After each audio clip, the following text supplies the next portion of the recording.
Hey y'all, and welcome to another episode of Teaching Tuesday. This is going to be another oral lesson in continuation of our best jazz guitar players series. Last week we did the top 5 jazz guitar players from the kind of inception of the electric guitar, so from Charlie Christian to Grant Green, the 40s, 50s, and 60s, and that kind of bebop style and post bebop style. And then this week we are going to do the next generation of great jazz guitar players, and that's going to be people who came up about in the 60s, 70s, and 80s. And then next week we'll do contemporary jazz guitar players, so people who are around today and the generation after this week's list. So, but before we do that, I do want to make a slight amendment to last week's video. Of course, just by the very nature of this sort of project, you are going to have to leave out a lot of names, but I thought that I left out 2 names that I couldn't leave out. So we're going to add number 6 and number 7 to the list, to last week's list, and we're going to start with number 6, which is Joe Pass. So Joe Pass is definitely one of the greatest of all time, and right in that generation that we talked about last week, coming up in the 60s, 50s, and 60s. Of course, he actually had a stint in jail. So there is like a big gap in his career. If you see, I think he was away for drugs. But anyways, when he came out, he was still crushing it. And there's a record in the early 70s called Virtuoso, which is just kind of like an iconic masterclass in how to play solo jazz guitar. And so Joe Pass did so many different things, and he played with Oscar Peterson. He did a lot of his own groups, stuff with Ella Fitzgerald, et cetera, but I think one of his biggest contributions to the state of jazz guitar was the way he played solo guitar, and that's kind of like he set the standard, he set the tone, he kind of like was the master creator of that style of solo jazz guitar in that era. And so, yeah, I mean, so Virtuoso 1, 2, and 3 are all great, but if you only have time for one Virtuoso, just the first one is enough to keep you busy for a long time. So I'm just going to recommend that as a go-to record for Joe Pass. Number 7 is really appropriate because this is somebody who I think bridged the gap between the old sort of bebop guitar players to the next generation of the, I'm not going to say their names just yet. I'm not going to give it away, but the next generation of jazz guitar players, and that is none other than the great Jim Hall. So Jim did kind of come up in that earlier era in the 50s and 60s, but I think he was also around for a lot longer, many decades after. I think he died just about 10 years ago. I got to see him a handful of times, actually. But yeah, this is somebody who's, he came up in the kind of bebop style, and it has actually, if you check out his first record, he is really, sounds kind of like a Herb Ellis or a Joe Pass or something like that. I mean, it's sort of in that vein. But as he, his career later developed, he really started getting more experimental. He started doing a lot of different things. He actually studied composition in college, so I always think of him as somebody who's really thinking in a bigger picture sense, more like a composer or arranger. It's not very guitaristic. He's thinking more like a composer in that sense, especially when he's playing trio, I would say, or and so that's why I'm going to mention this first, my favorite record of his, and that's it's just called Live. It's in 1975, recorded in Toronto, and it's just kind of a brilliant masterclass in how to play trio, but in a very different way than the trio records I mentioned earlier of Kenny Burrell and Barney Kessel, where they're kind of just doing it straight down the middle, 4/4 swing. We're breaking up the time, we're kind of doing all these kind of odd, abstract interpretations of standards. He's playing all these like motifs, kind of playing outside the harmony in a lot of ways, different rhythms, kind of sweeping on the guitar, and these kind of interesting ways. So Live, that's the name of the record. Definitely going to recommend checking that out. And there are actually, they released the outtakes of that. So you have like 20 more tracks or something like that. And they're all just brilliant. And they're pretty much all standard. So it's really like, for me, that's great to hear somebody, when I hear somebody play standards, you can kind of like really see the essence of what they're doing. It's like a kind of, you can whittle it down to like a more basic digestible process. So Live, that's what I'm going to recommend. And then the other one, or actually I think there's going to be two more. So Jim Hall and Ron Carter, I think Alone Together is the name of the album. I'm almost positive. Yeah, so I'm going to recommend this record. It's recorded in the 1970s, and that is kind of just like a masterclass in that sort of instrumentation. And I think that kind of set the stage for a lot more records and a lot more concerts of that instrumentation. So just guitar and bass and I mean it's kind of like an iconic record. So definitely check that one out. And then the other one, I guess we're backtracking here, but another thing that Jim Hall did is he sort of was one of the pioneers of replacing a piano in a combo. So like up until the early 60s, it was always horn, bass, drums, piano. And then in the early 60s, with the next record that I'm about to mention, he collaborated with Sonny Rollins, Paul Desmond, Art Farmer, and others, where he would replace the piano. And it was a very like more open kind of stripped down sound, because obviously on the guitar you can only play 6 notes at a time instead of 10 like a piano. But he also it just created a different aesthetic, a different vibe. So the iconic record that I would recommend checking out for that context is called The Bridge by Sonny Rollins, and it's just kind of, you can hear all the things that I'm talking about in that one. And yeah, so that's recorded in 1961 or 62. So definitely check that one out. Ben Riley on drums, and I think it's Larry Ridley on bass, perhaps. The Bridge. Okay, now we're going to get into the next generation of jazz guitar players. So this guy, the first guy I'm going to talk about, is kind of coming out of the, Wes Montgomery style, but kind of added to it in a very unique way. And I think the way he did it made a lasting impact on the state of jazz guitar and influenced a lot more contemporary guitar players. And so this guy is George Benson. So George Benson was kind of coming up in the 60s, and then he had a big pop career, as I'm sure many of you know. And so a lot of people don't know him as a jazz guitar player, but he is really one of the greats. It's kind of undeniable. And he influenced a lot of more contemporary guitar players like Bobby Broom, Ed Cherry, Rodney Jones, et cetera, et cetera. And he had a really kind of unique aesthetic in that he was kind of playing in that like bluesy soul jazz style that Wes played in, but kind of like, I like to say, like on steroids. It was like bluesier, funkier, and more chops. And of course, you're getting into like the 70s and 80s, where that was kind of the essence of the era too. So it's appropriate. But he had his kind of own way of picking, which is very unique. And he would do a lot of sweeps and rest strokes. And that kind of became very influential on people later on. So like I said, he has very few records that are just pure jazz. So it is kind of tricky to nail that down. But I am gonna do that. So my personal favorite of his is called Giblet Gravy, and that's a record he did in the late 60s with Herbie Hancock, Billy Cobham, Ron Carter, and there's a conga player. I think it's Ray Barretto, but I have to double check that one. And that's just, that's one very sentimental to me, so I'm gonna have to recommend that. And Billy's Bounce for me is the cut on that record. It's just an amazing solo by everyone involved, but definitely Benson and for sure Herbie.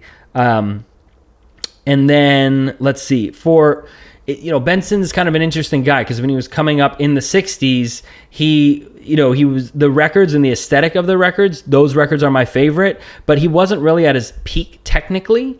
So I think he actually, like, ironically, because he wasn't playing as much jazz in the 80s, I think he actually like peaked technically and as a jazz guitar player in that time. So I'm going to recommend a record that's kind of like a tribute record of sorts, like and it's called Off the Top by Jimmy Smith. That's recorded in the 80s, I'm pretty sure.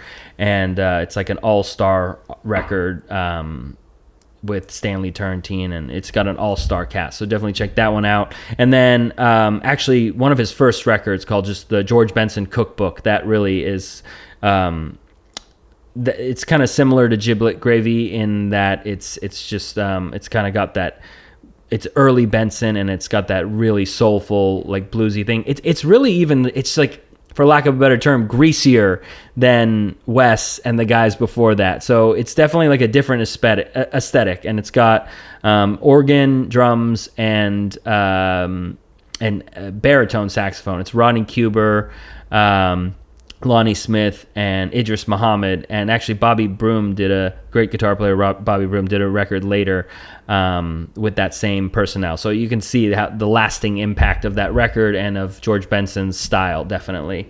Okay, number 2 in this vein, like I mentioned, Jim Hall bridging the gap, and I think the person you can see that most clearly with is Pat Metheny. He's definitely one of the most influential guitar players of all time, and I think he was actually Jim was a mentor to Metheny in some sense. So that's definitely appropriate. So Metheny is kind of a hard guy to pin down because he does a million things, as a lot of you guys know. He came up playing with Gary Burton and like a more kind of 70s ECM kind of vibe, and then he branched out to do so many different things. He has the Pat Metheny Group. He plays with a robot orchestra. He plays baritone guitar. He plays like different types of instruments that I don't even know how they work. And then he plays with Christian McBride and Antonio Sanchez and does all these things with Brecker. So it's hard to pin him down. But I'm gonna try to in a few records. So I think his most iconic record is called Bright Size Life, and that's in the early 70s. I think it's his first record, and it's on the ECM label with Jaco Pastorius, and who is on drums with that record? Well, I'm gonna get back to you on that one. Bob Moses, that's who it is, right? And okay, so that's an iconic record of sorts. It kind of actually transcends beyond the guitar because it kind of embodies that ECM 70s style that was popular at that time and had a lasting impact on the state of jazz. So, and that track too, Bright Size Life, I think it's just a beautiful tune. And just compositionally also, contributed a lot to the style. So, Bright Size Life. And then the group, Pat Metheny Group, I never got super into the group, but let me see. Yeah. But I'm going to recommend the one that people like a lot, and this is called Secret Story, I'm pretty sure. Let me just double check that. But yeah, it's a very completely different aesthetic. You have like a lot of world music, Brazilian influences. Yeah, and that's from 1992. The record kind of speaks for itself. It's really kind of has a aesthetic very different from a lot of jazz. I don't even know if I would call it jazz. It's sort of like a fusion of sorts.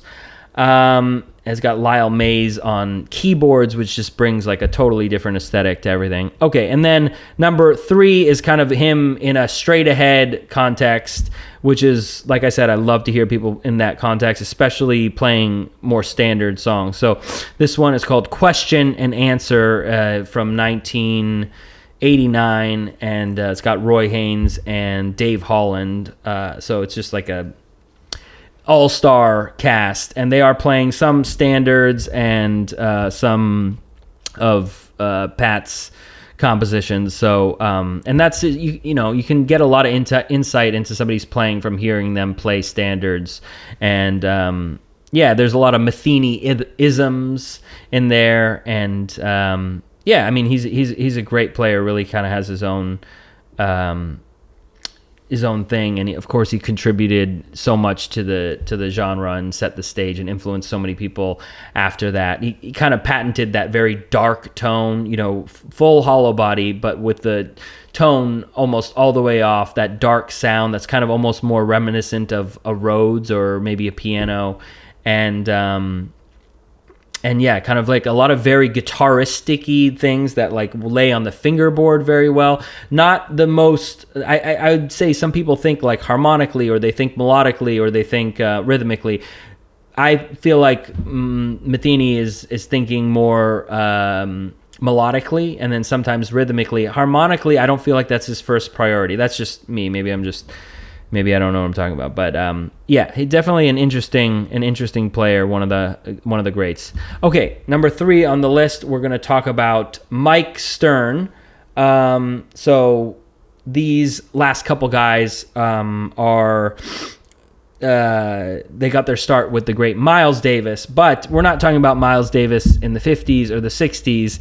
We're talking about Miles Davis in the 80s, because Miles didn't even really play with guitar before that, or before the 70s at least. He very seldom did. So, Mike Stern got his start in the 80s playing with Miles Davis in a more fusion sense. So he's playing we're talking about like more fusion rock kind of context. So of course Mike is like an embodiment of that sound, and to me he kind of is almost like the sound of the 80s to me. It's got like the, you know, Telecaster and the heavy chorus, sometimes the distortion. It's got a really heavy rock and blues influence, and I mean, he's definitely one of the greats of that, of jazz guitar in general, and definitely of that era. So I'm going to recommend a couple records of his. Let the Cats Out is really him and his like kind of iconic fusion style with a lot of grooves and and a lot of original tunes. And then the other one, like I said, I love to hear people playing on standards. So there's a record he did later, I think in the 2000s, called Standards and Other Songs. And, you know, he would play at the 55 bar in New York City, RIP, I think once a week. And I got to see him do that a lot. And he would just play standards a lot. And so I think that was a big part of his identity. I mean, it really is a big part of anybody who calls himself a jazz guitar player. Basically, you know, they have their roots playing standards, or at least some kind of base in that, grounding in that. And so to hear him playing standards with that iconic Mike Stern sound, that's definitely something I'd recommend checking out. Number 5, we have somebody kind of, like I said, came up in that similar way of playing with Miles, but kind of took it in a different direction, and that's none other than the great John Scofield. So Scofield did come up playing with Miles in the 80s, and so he's definitely more of like a fusion player, but he took it in a different direction than Mike. Mike kind of has like a more rock sort of fusion sound, but Scofield went deeper into the funk realm than I think most people did. A lot of jazz musicians like to scratch the surface of that, but Scofield really dove in and really leaned into that funk sort of style in a way that most guitar players, jazz guitar players at least, couldn't really. And he straddled those two worlds in a really interesting way. So he's also using a lot of effects. He's using chorus at sometimes and distortion, and he's got that Ibanez semi-hollow body, that iconic sound. His tone, it's really like one of these guys that its tone is so expressive. You can hear immediately. And it's funny because it's, sometimes you think it's the pedals, but you can hear him on some records without any pedals. I think some of the more recent ones, and he still has that like super expressive sound where it's like somebody like Metheny, it's like such a constant sound. It's like a freight train coming right at you, and all the notes are super even and like, and dark. And then Scofield's kind of like the opposite in that sense, where the tone is like every note sounds different. One's brighter than the other one. He's bending notes. It's super like, it's very soulful. I would say that's a good word to describe it. And so a couple of records I would recommend of his. One is called Hand Jive. That's from the 90s, which has got Bill Stewart, Larry Goldings, and Eddie Harris, which is just a brilliant record and a amazing fusion of funk and jazz with an all-star cast, definitely. And then, let's see, what's the other one that I'm going to recommend? Let